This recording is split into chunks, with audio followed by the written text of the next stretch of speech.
What are you seeing on the front lines right now? On the front lines, good morning, Becky. I'm sorry, Joe and Andrew.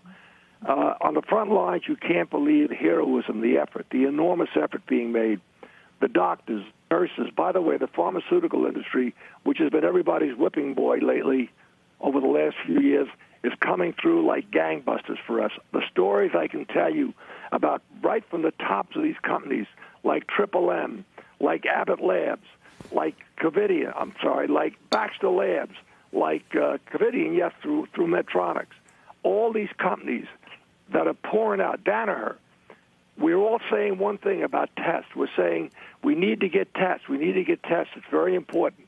On March 4th, Robert Ford, the new CEO of Abbott, was in a meeting in Washington and realized that testing was going to be a very vital factor because they were getting a briefing.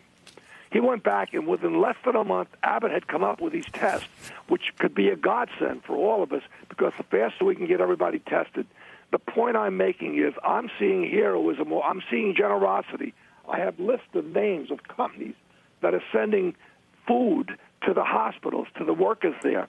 Krispy Kreme, I'm giving you names of Krispy Kreme, Sweet Green, Great Performances, Donut Pub, Wendy's. Nelson Peltz is sending 1,000 meals a week to each of the hospitals in New York and down here in Florida. The effort that's being made is magnificent. It should make you feel so good and so proud to be an American. These are stories that should be written. Instead, the New York Times, in a headline normally reserved for something like a war or a crash of an astronaut, it's terrifying. Millions more out of work. No kidding. We didn't know that? Of course we knew it. We're all worried. We're all frightened. We're all concerned about what the future holds. But the best thing we have going for us right now is everybody, the truck drivers that are bringing food from the factories, from the farms. Mayor de Blasio said there was going to be rationing of food. There is no rationing of food. Everybody's doing their part. The best thing that can happen, the best thing that all of us can do, stay home. Listen to the rules. Obey them. Respect them. The sooner we all comply, the quicker this thing is. All you hear from the smartest people, Dr. Fauci, Dr. Birx, all those people, what are they all saying? Stay home. Comply.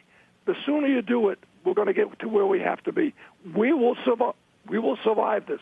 We will pay a price for what we're going through, but it's a price we'll be able to afford. The point is, let's talk about the positives. I'm tired of the media having a feeding frenzy here. And by the way, I'm telling you, when all the postmortems are done, the media, in my opinion, is going to get a big fat F. It's done nothing. It's done nothing but incite differences. At a point in time when the house is on fire, they're out there putting gas on it because it's fun, or whatever they think it is. Right now, we need unity like never before, and we're getting it. We're getting it done. The doctors, the nurses, the truck drivers. I can go on, and the bus drivers. Things are happening. People are making sacrifices for the benefit of all of us. The least we can do is do our part. Our part as citizens should be stay home, obey separation, all the things they want you to do. It is working. It is working. Who's not doing their part, in my opinion? The media, both sides. Stop. Stop right now. Tell the American people warm stories. A wonderful story. Yesterday morning at 1 o'clock, Easter morning, 1 o'clock in the morning, a big fat sea turtle climbed up from the sea, dug a huge hole right here in back of my home, dug a huge hole and dumped all of her eggs, and then went back and put the sand back on it and went back out to sea. Life is going on. Life will go on. Our lives as we knew them may take some time to get back to it, but don't short America. We're doing a great job, all of us, with one exception. In my opinion. I watched Andrew and Joe right now going back and forth at each other. Stop. You're going to have plenty of time to argue who was right and who was wrong. Yes, Andrew. We can argue all of these points, and Joe and I are going back and forth on this. And I'm not trying to start a fight with anybody, but the critique of the media, I want to push back on only because I don't see it. Frankly, had the media been allowed to do its job in China, which is a place that doesn't allow the media to do its job, in January, we might not have this problem because the media's job is to blow the whistle. That's the job of the media. So when you read articles that talk about what was going on inside the administration or not going on inside the administration, or warning people about the possibilities of these things, and then the government not taking the right steps or taking the right steps, that's the job of the media. That's what the media is supposed to do. The media is not supposed to tell you warm and happy stories every day. Andrew, I'm sorry, Andrew. You're doing what the media does. Never admit they might have made a mistake. I have had 2 interviews with the media. And by the way, I've got a new policy, Andrew. I tape record all the interviews I give to the reporters. And when you play them back, it is disgusting. I'm sorry. There's plenty of time for the media. Say all you want about things that can help us get through this crisis right now. There's going to be plenty of time. There's going to be plenty of time for a vote, and that's going to happen. The final judge is going to be November when the American people elect the president. They'll decide who did what.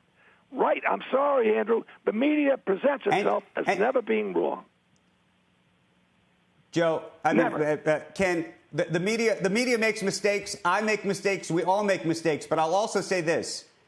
We are going to have a vote in November, and that's true. But if you don't have a thriving media that can provide real information, factual information to the public, and not information that's being skewed left and right, and I agree, by the way, it's not always skewed the way you want it to be. But without it, you don't have a functioning democracy, and you see what happens in countries where it doesn't exist. Look, Andrew, let me make a concession. Democracy dictates and needs a vibrant, objective media. I'll give you for instance. Last week I get a call from a reporter. I've got this on tape, by the way. I now announce I'm happy to answer your questions, but it's going to be on tape. They let me go ahead and do it. His question was to me, I'm trying to get this drug, hydroxychloroquine, I think it is, because we're going to do a clinical at NYU. He wanted to know if I called the White House for the drug, or if I'd called that. I said, no, I called one of our directors, one of our trustees, Roberto Mignoni. He's on the board at Teva. All we wanted was a supply of the drugs to conduct our clinicals. He was hell-bent on tying my trying to get this drug for a scientific purpose to whether I called the White House. When we get over this, I'm going to bring the tape in, Andrew, and you can listen to this interview. It was disgusting. I'm sorry. Andrew, I have no problem with your belief and my belief that we need a vibrant free media. But I'm sorry, the fire that's being raging in this country right now, in my opinion, and by the way, a lot of the people agree with me, Andrew, like it or not. You know, Andrew, ask yourself this question. Why is the media held in such low regard by the American people? That's something that ought to concern you. Because, God forbid, when we lose faith in the media, we really have a problem for democracy. I agree with that. Anyway, we did hear over the weekend, Ken, that intubations and admissions into New York hospitals were declining. What are you seeing on that front at NYU Langone? We are seeing the same thing. It's early. It's too early to make a projection, but the numbers are very encouraging. They're very encouraging. And as long as we continue to do what we're asked, every single American can be a foot soldier in this fight, every single one of us. All we have to do is comply, stay home, stay separate. Please, we're going to have plenty of time to be together again, plenty of time. And we're going to cherish that time when we are together. That does get us to the question about when that time is coming, because that's where business leaders are starting to turn. That's where people who have been home are starting to turn, is when can we get to the other side of this? You said earlier that we should be listening to Dr. Birx, Dr. Fauci. What's your best guess about when we might actually be able to get to the other side? Becky, I think for me to make a guess would be absolutely reckless on my part. I can say this to you. Mm-hmm. If we stay on what these numbers indicate right now, I think we have a good chance of being out sooner rather than later. I have my wish. I have my hope. It's going to depend upon how we go back to a normal life. Do we do it in phases? Do we do it by geography? These are all questions that need to be answered, and I have enormous faith and the scientists and doctors all over. Becky, I want to tell you one more little story about the pharma. Saturday night at 5 o'clock, I got a call from our people that we were running dangerously low filters for dialysis. I called Robert Kraft, who gave us 300,000 masks for New York City, by the way, sent his plane to China. Asked him if he knew Joe Almeida. I needed to reach Joe. I knew Joe, but I didn't know where to find him. Within 30 minutes, Robert had Joe and me on the phone. By 8 o'clock that night, we were comfortable that we were going to have the filters we need to keep dialyzing people. This is what's going on. Big companies, Tom Joyce of Danaher, Eli Lilly, David Ricks, starts a line to do tests to people. Tests, by the way, that Lilly developed in their own lab that work. They can't be mass-produced so that the people of Indianapolis know who's at risk and who's not. The same is true. Alex Gorski. Alex Gorski has turned his entire research effort. Go find a vaccine. That's the ultimate answer. So, Becky, what I'm saying, back to your question, I can't give you an educated guess. I'm praying that sooner rather than later. I'm optimistic that we're gaining on it big time, but I think I'll know better. We'll all know better a week from now. My guess is we may be at the peak right now or near it. But the important thing is the work that's being, the entire pharmaceutical industry and healthcare industry is focused on this problem. God bless. The pharmaceutical industry and the healthcare industry is truly a national treasure. Stop. I plead guilty. I'm a major investor in the industry. Stop beating up on it. If we get out of this thing, it's going to be largely in good part to what they're able to do to help us, together with healthcare providers, together with the truck drivers and the bus. God bless America. We're at our best right now.